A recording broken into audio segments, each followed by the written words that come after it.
Hello and welcome to the romance track here at ConTinual. I'm your host, Gail C. Martin, and tonight we are talking about dragon romance. But first, let's let our wonderful panelists introduce themselves, starting with Ari. I'm McKay, and with my writing partner, Rachel Langella, we write across all genres of romance, and we publish as Ari is contemporary, and for Rachel is where we put our paranormal.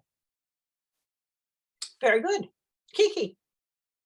Hi, I'm Kiki Burrelli. I write gay paranormal romance for about 6 years now, and yeah, that's me. Okay, Elle. Hi, I'm LR Lamb, and I've previously published science fiction and fantasy across the various subgenres, but my next book is a dragon romance / epic fantasy blend called Dragonfall, which is out in May through Daw Books. Very nice. Rachel. I'm Rachel Langella, and I write with Ari. And as she said, we write male paranormal romance, the series behind me, the Asheville Arcana. And we're both fascinated with dragons. Very good. Alledria. Hi, I'm Alledria Hurt, and I am a writer across many genres. My most recent dragon romance is called The Dragon Prince, and that is basically a YA retelling of The Little Mermaid with dragons. Fun. Ooh, fun. And I'm Gail Z. Martin and Morgan Bryce. As Gail, I write epic and urban fantasy. And as Morgan, I write urban fantasy, male paranormal romance. I have not yet ventured into having dragon romance, although I do write a shifter series. So I'm going to ask a lot of questions because I have a lot to learn here from those of you who have ventured ahead. And the first question is, when did you fall in love with dragons? And what was the first dragon you remember going, whoa, not necessarily in a sexy way, but just these things are really cool? Ari? Oh, that's easy. Dragon Riders of Pern. I've read McCaffrey since I was a very, very small child. And of course, who wouldn't love, all the sexy dragon riders vying for the one queen? So of course, Ramoth is, my first dragon. So that's where I started. Okay. Kiki. I think my are we answering what my first dragon was, or like the first one? Did you fall in love with? Mine was in the Jeweled King's Curse. I do know what books I've read or written. It was book one in that, and Dimitri was my first dragon guide. It was a lot of fun because it was basically, it seemed like the billionaires of shifters is what dragons felt like in those first books, and they still kind of feel like that. What dragon that you encountered earlier in your life made you fall in love with the idea of dragons? Oh, that dragon. For me, there's not, see, and it's really hard for me because there's never like just one, just the dragons in Game of Thrones or the dragons in other like popular media. What I love about dragons is that it's just such a wide array of what the dragons are doing there, what their powers are. So I'm going to say every. Okay, that works. Elle? For me, also, Dragon Riders of Pern was incredibly formative, especially the kind of YA one that had Melanie, who had like the little tiny lizard lanes, and she sang to them, and it was very, very 12-year-old me was very, very into that. And then the other dragons I really loved were Robin Hobbs from the Realm of the Elderling series, which I'm also obsessed with. And then more recently, I loved Seraphina by Rachel Hartman and Priory of the Orange Tree by Samantha Shannon. Okay. Rachel. Dragon Riders, I think, probably was my first romantic exposure. But I mean, if you really want to go back to the OG dragon, Pete's Dragon, the Disney movie, I was obsessed with that when I was a kid. I saw it in the theater because I'm that old. And I just absolutely loved it. And then another one that really stuck with me was Eustace when he got turned into a dragon in the Narnia Chronicles. There's something very visceral about the scene where he had to peel off his dragon body himself that just stuck with me. So I think those probably were my first two formative dragons. Okay. How about you, Alledria? Of course, Dragon Riders of Pern was probably the first time I saw dragons and humans together. But, excuse me, furry baby. But the dragon that literally like makes dragons for me is called Morculeb the Black. And he's from Barbara Hambly's Dragon's Bane. Mhm. That was a good series. It was. Well, I'm with you with, definitely with early influences, Pete's Dragon. And, I'll be honest, I wish I could have a pet dragon like Mushu in Mulan. I mean, wouldn't that be so cool just to have a pet magic dragon? I also really liked Smaug in The Hobbit, even before Benedict Cumberbatch did the voice, just because he was such a quintessential dragon. And I think the first time I ever saw the Chinese dragon kites, the sinuous ones with the mustaches and the whiskers or whatever they are, and saw those, I thought, oh man, somebody somewhere saw a real dragon and made those kites out of it. They have to be real. So I think all of that just piled on to say dragons, yes. So how did you go from, say, Pete's Dragon, Dragon Riders of Pern, to let's do sexy dragons? Ari? Oh, well, we were invited we'd always considered writing dragons. And it had not come up as a shifter because we had so many other things we were writing. And then when we were approached to participate in Magic Emporium by Megan Maslow, we were thinking it's like, oh, we have this character, Bear, who was the little brother of one of our previous characters in Asheville Arcana. And it's like, why don't we stick him with a dragon? I mean, we had already known that the particular character was a dragon. We just hadn't really thought about pairing him up with anybody. And then it was like, okay, now this is the really good time to do this. So, it was we only wrote our first, dragon shifter in 2021, but yeah, but he's a biggie. He's a real biggie, and he's very important. And the character has been around since the beginning of Asheville Arcana. So yeah, that was kind of cool to do. Okay. Kiki? I feel like I came to dragons and sort of like that slippery slope of the shifter world. Like I started with wolves, writing wolves, and then lions and bears. And it's just, dragon was just, a natural progression of what comes next. Okay, that makes sense. Elle? Yeah, so Seraphina was the first time I'd read dragons that turned into humans, and then that led me to also looking into the myth, and you get a lot of like Eastern dragons can turn into humans, obviously, and Eastern European ones as well. And then I hadn't read much like dragon shifter romance. I didn't realize that was a subgenre until quite late, but I had read a lot of werewolf shifter romance, so that was definitely an influence. And so I really, in the pandemic, I was, in lockdown and quite bored, and I decided to write something that I really, really wanted to read. And so I really wanted like a proper, like meaty epic fantasy, but with a paranormal, like shifter romance smuggled inside of it. And so that's what I did. Makes sense to me. Rachel?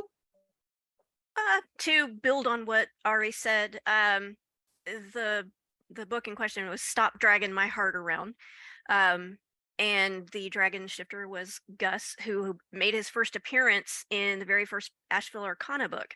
And we knew his secret back then, and he's just sort of been a background recurring character throughout the series until he finally got to be a leading man.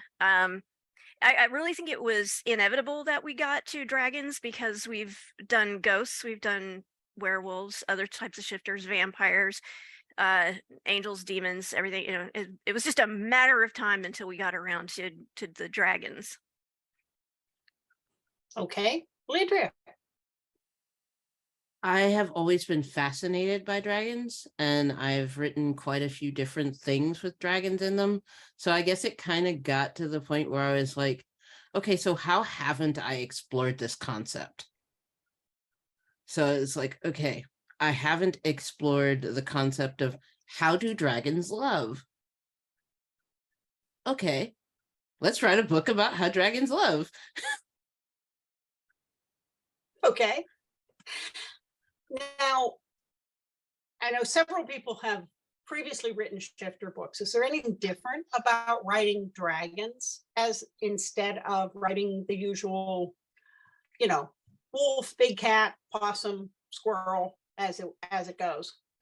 All right. Well, we made ours different. Now, part of what Rachel and I both come from a D&D background. We have both been totally geeked out on that for many, way too many years. My D&D goes back to pre-1980, so that's how long I've been in it. So dragons as actual shifters going between human and human and dragon form was something that is, of course, all over D&D. So what we decided to do as part of Asheville Arcana is explore a concept that's been brought up in some kind of crossover kind of science fiction fantasy stuff about conservation of mass, because it's like, matter can be neither created nor destroyed. So how do these enormous dragons become people and vice versa?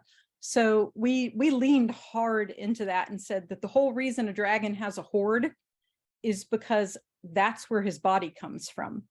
So your dragon's horde will influence his final form. So Gus is a gold dragon. So yeah, he really leans hard into the gold. So he actually has a metal affinity. But so it was really interesting about the fact that, his bar that he runs in Asheville, the whole entire foundation is made of gold because that's where he keeps his hoard because he wants to live on top of it.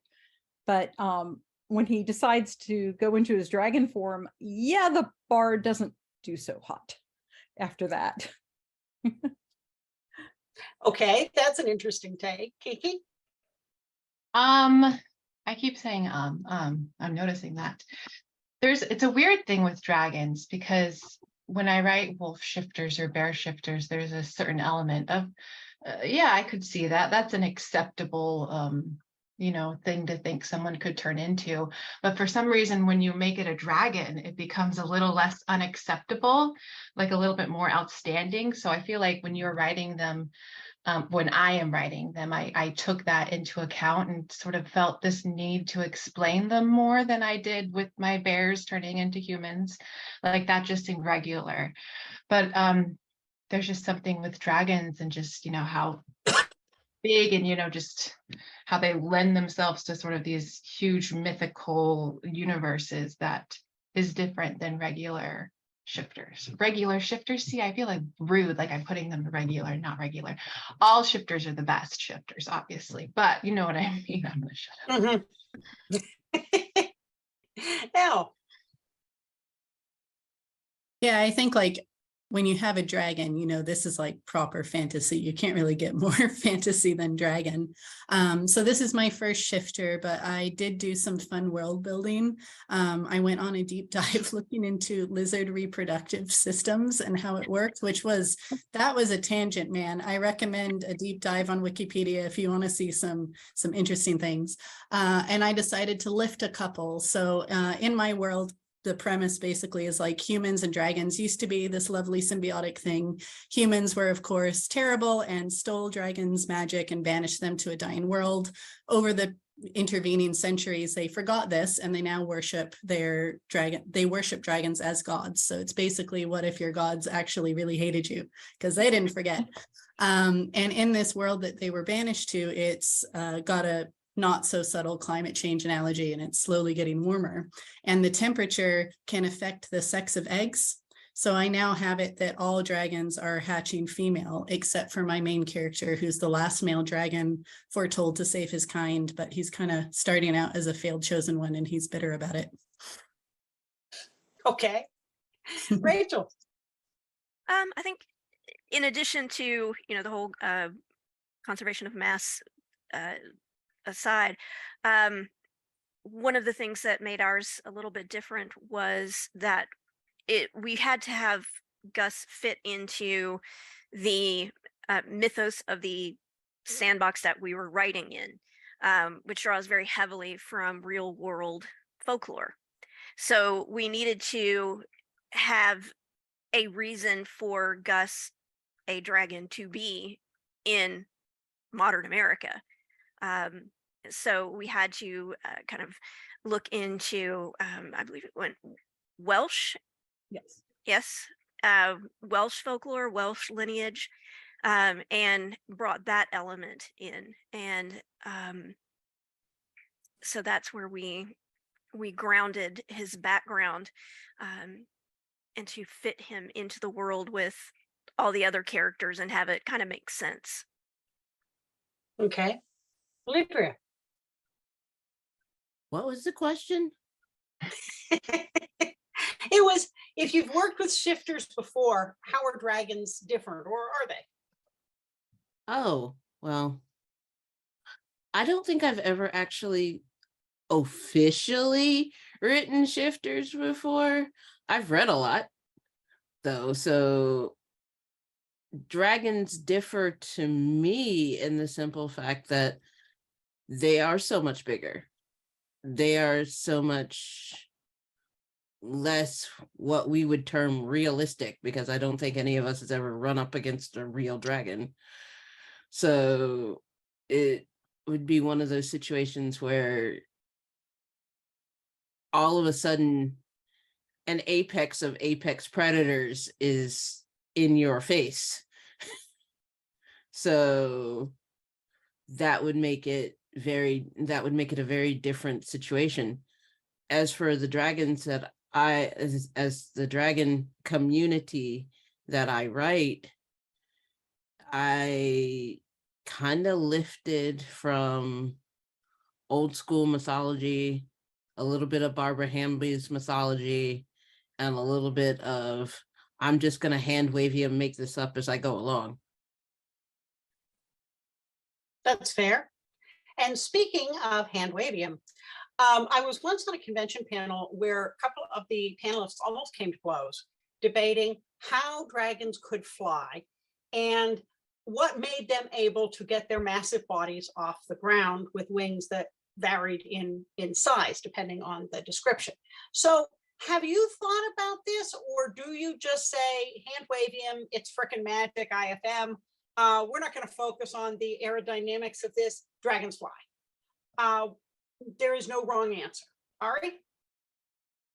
We did not explain it. It is something that I thought about. Now, Gus, when he is, transformed, is the size of a 747. We actually, had that as an analogy and has an appropriate wingspan for that. But yeah, it's pretty much just magic.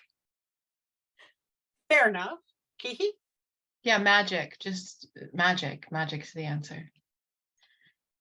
Works for me. Elle? Yeah, I watched a couple of YouTube videos trying to figure out, like, are dragons aerodynamic? And it's where they analyze the ones in various TV shows and films, which was interesting. But you quickly realize that the actual wingspan you'd need to even get close to getting them airborne is just astronomical. And my dragons, when they turn into a humanoid form, they also have dragons, because I did sexy fallen dragon angel, basically, is my concept. And they also would need absolutely ginormous wings. I decided to go bat wings, but with some feathers, because dinosaurs have feathers, so why not?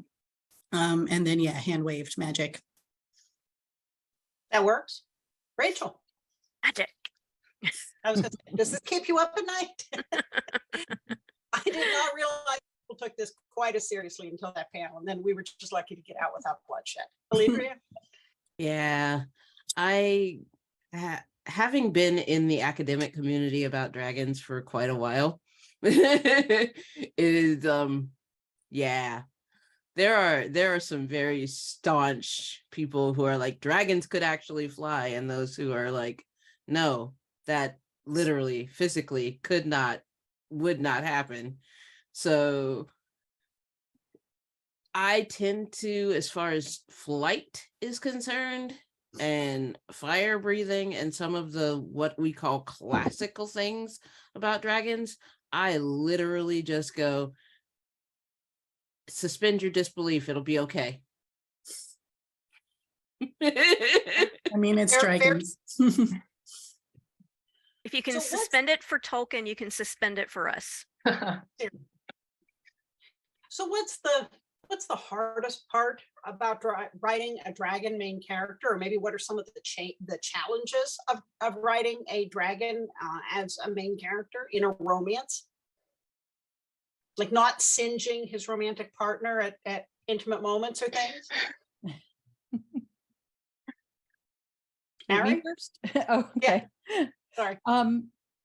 Well, for our dragon, the biggest challenge was that, okay, so Gus is the last dragon in our world. Well, supposedly we will talk about an upcoming book that we have planned, but Gus is hiding, and he doesn't want anybody to know he's a dragon because dragons have been hunted. And so, he's in hiding. So part of what we had as a challenge was less directly about him being a dragon, because of course, when he's intimate with his mate, he's in human form. So no problem there.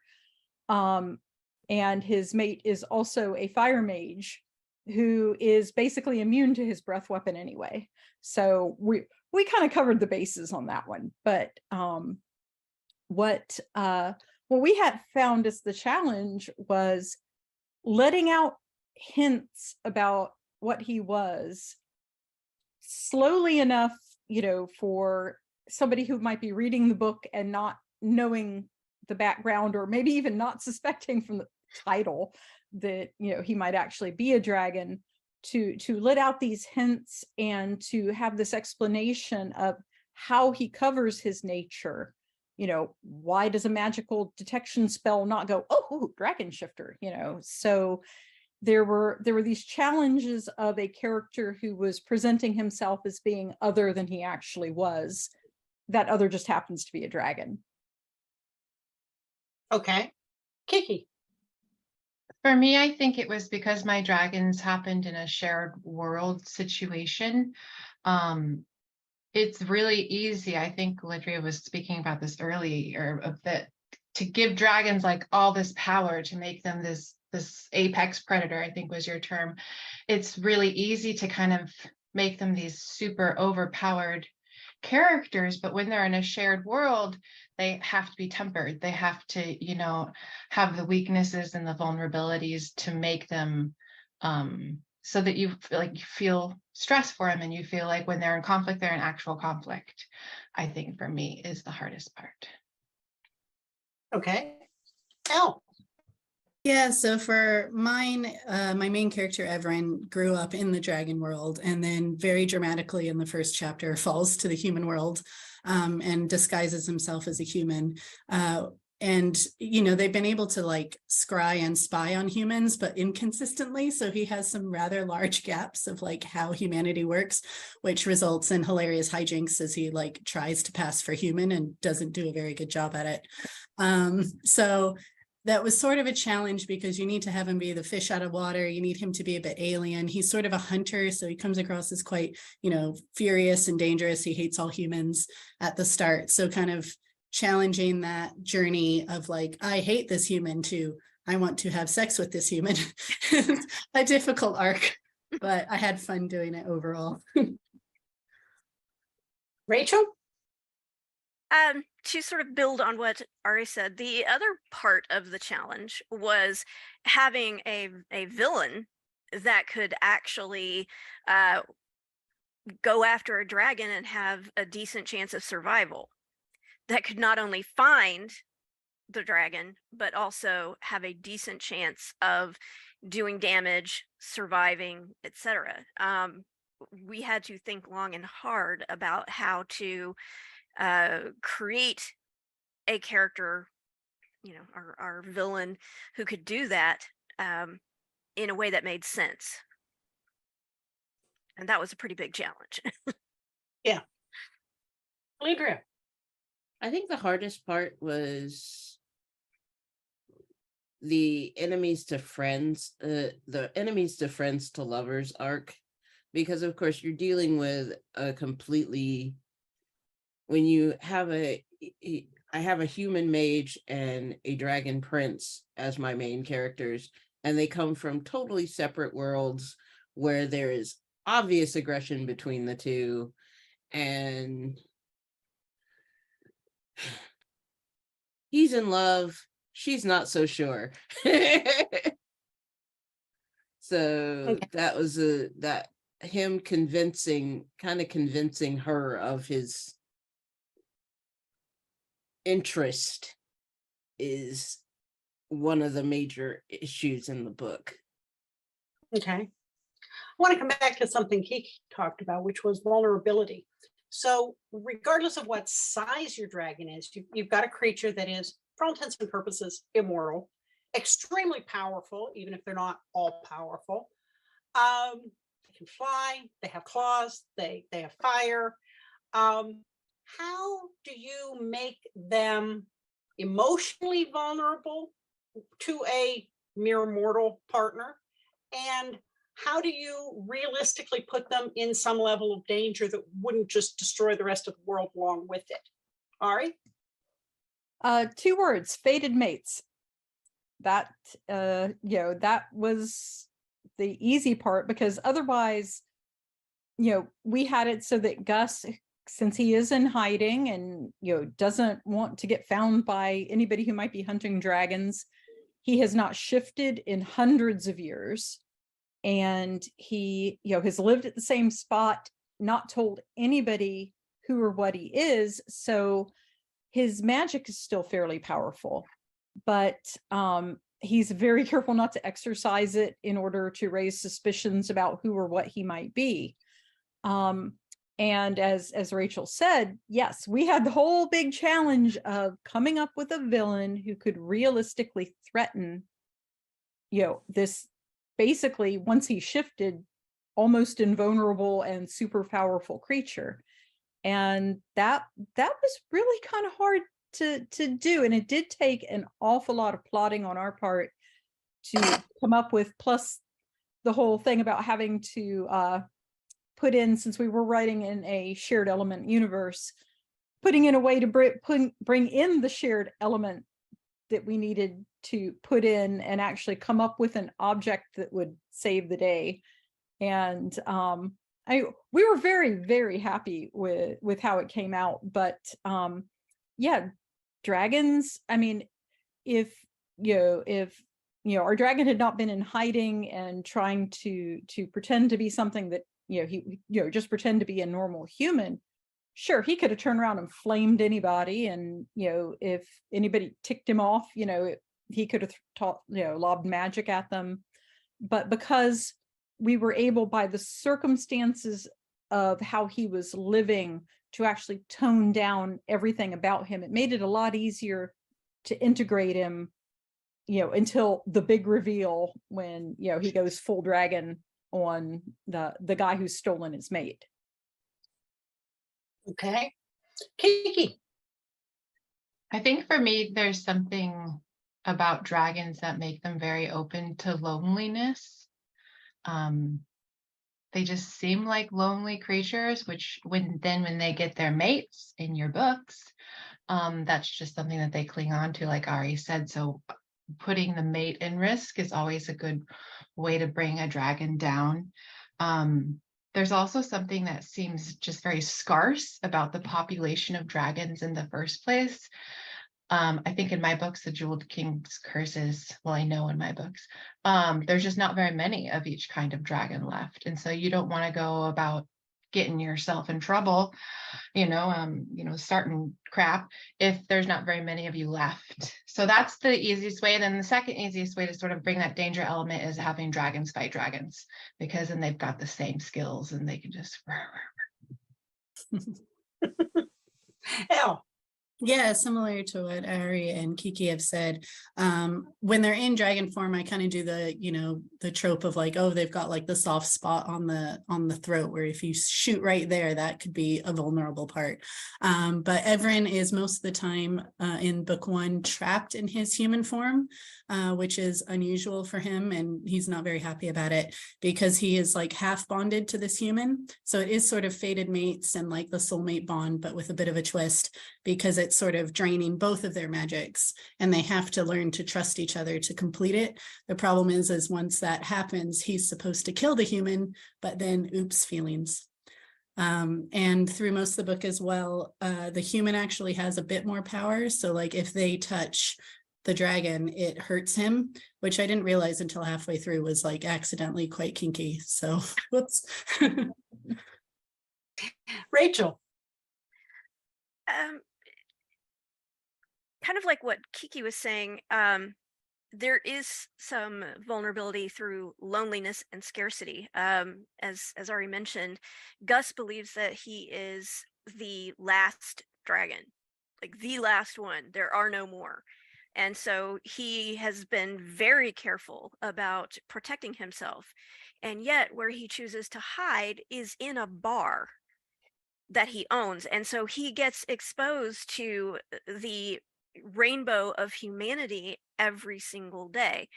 And I think that helps integrate him not only into the world of the book, but also the world of the characters and also humanity itself. And that's where he can kind of learn that over the centuries of this, learn that sense of vulnerability and limited connection. Like that's his way of maintaining a connection to the outside world as best he can. Okay. Alledria.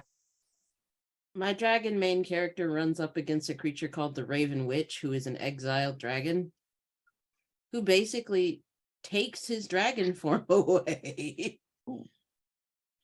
At which point you are now plopped down into human form without your abilities and have to figure out, how the devil do I stay alive long enough to achieve my goal?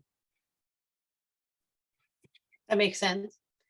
Kiki's comment about the loneliness made me think of a cartoon I've seen with the knight in shining armor confronting the dragon who's clutching the maiden, and the dragon used the maiden to bait the knight in shining armor, drops the girl, grabs the knight, and they fly off to a happily ever after.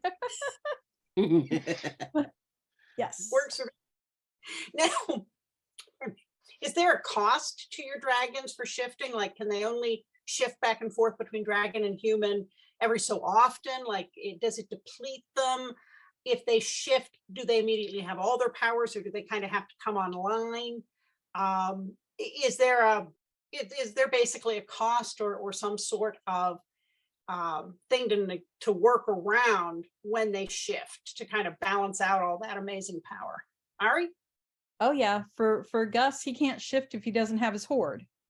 That's, the whole thing. His horde also powers all of his magic. So when he uses his breath weapon, he's sacrificing a bit of the horde to fuel it. It's a very D&D thing. So there's that cost right away. We didn't put any other limitations, and he only shifts once in the book. So that's, that wasn't something that we really had to address or think about. We may in a future book have to worry about something like that. But yeah, there's definitely a cost. Okay. Kiki.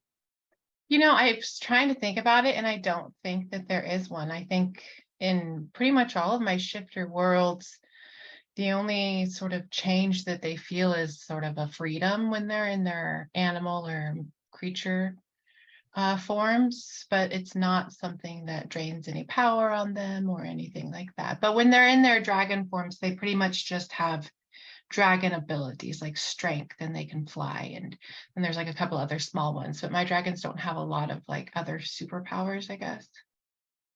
Okay. Elle. Yeah, so the cost in book 1 is the fact that he's lost his dragon form, so that's left him pretty vulnerable. But for most dragons, shifting between dragon and human is pretty seamless in terms of energy. But because they're in this dying world, dragons also need to eat a lot of food. So quite a lot of them actually stay in the humanoid form more than they'd like, because they hate humans and everything they represent. But humans are well, because for dragons it's innate, and for humans it's stolen, and it's become corrupted. So if you use magic and you don't fuel yourself properly, you will basically turn like hangry times infinity, and you will turn into like a zombie briefly until you get your food. So if there's food around, you'll eat it. If your best friend is next to you, you will eat them. I mean, I've known people like that, so that's not a I mean, I get very hangry myself, so that was the inspiration, but thankfully not that hangry. Rachel. Visibility. Dragons are big. As Ari mentioned, our dragon is the size of a 747. If he shifts, he's going to be seen, and that's the last thing that he wants. So yeah, that is a hindrance to him, and it because he considers himself the last dragon, he's got a vested interest in keeping as low a profile as possible. So shifting for him is not only the power drain if he gives up a little bit of his hoard, but it's also a problem in terms of maintaining his secrecy, his secret identity, as it were. You can't really do that when you're flying around the size of an airplane. This is true. Alledria? My dragon is not a classic shifter, so he's actually not able to move between human form and dragon form of his own volition. So when he becomes a human, he has to have help to do it. He also has to have help to turn back. He also has to have help to come back to being a human. So there is a very definite cost to that, because he has to have help for it. Okay. Well, I now have a whole new slate of favorite dragons, so I can't wait to explore these. But believe it or not, we have run through our time. So before we wrap up, let's please let everybody tell folks where they can find you online. And if you have a new, recent, or upcoming book, let us know. Ari? So we can be found at arimckay.com and on Amazon, and all of our books are in Kindle Unlimited. So we can be found there. And I am on Facebook way too much. You can ask anybody in my family. I'm way too addicted to Facebook. Other than that, our next release most likely will be part of the Carnival of Mysteries series that I'm coordinating with a bunch of authors. It's another shared element universe with a multiverse traveling magical carnival. So that will be coming out in summer of 2023. And I'm right there with you on that one. So I can't wait to have that come out. Kiki. You can find me at Kiki Burrelli, basically anywhere. KikiBurrelli.com is my website, and Instagram at Kiki Burrelli. Facebook, I have a reader group called Kiki Zen, and we have fun there. If you want to read my dragons, it's a complete series. It's called The Jeweled King's Curse, and that's available on Kindle Unlimited right now at Amazon. And then the book I just released is this one. Wait, is that right? Is that pointing at Thrust? Yes. Should be pointing at Thrust. that was the last book in my Lunar Wolves series, but there aren't any dragons in that.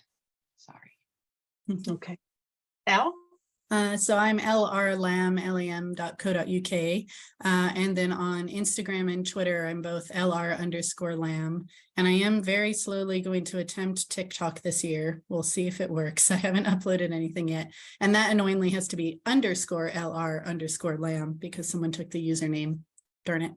And yeah, my next book is Dragonfall, which is out in May. And if you are a book reviewer / librarian / bookseller, it is on NetGalley and Edelweiss just now, and then will be hopefully available wherever books are sold. Very excited to be releasing a book when like bookstores are open now. That'll be nice.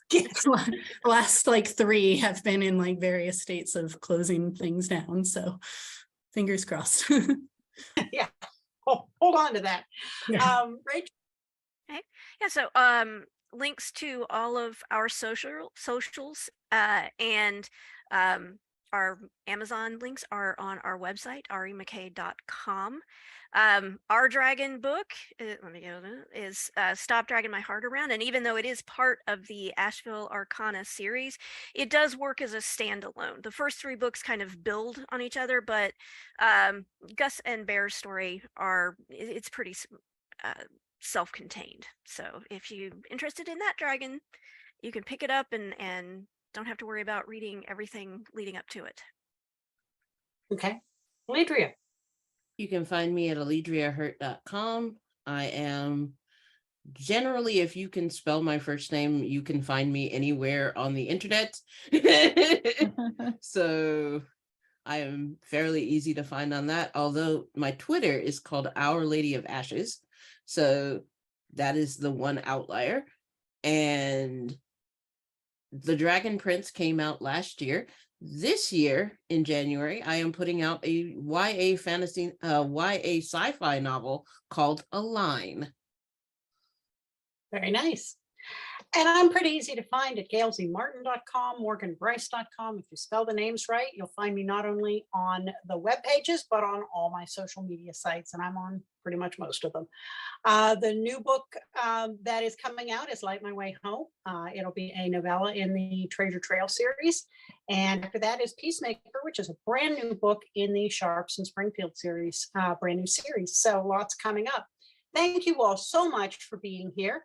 Really appreciate it. Great conversation. And thanks to all of you for watching and listening. There will be more romance coming up on ConTinual. So we'll see you online.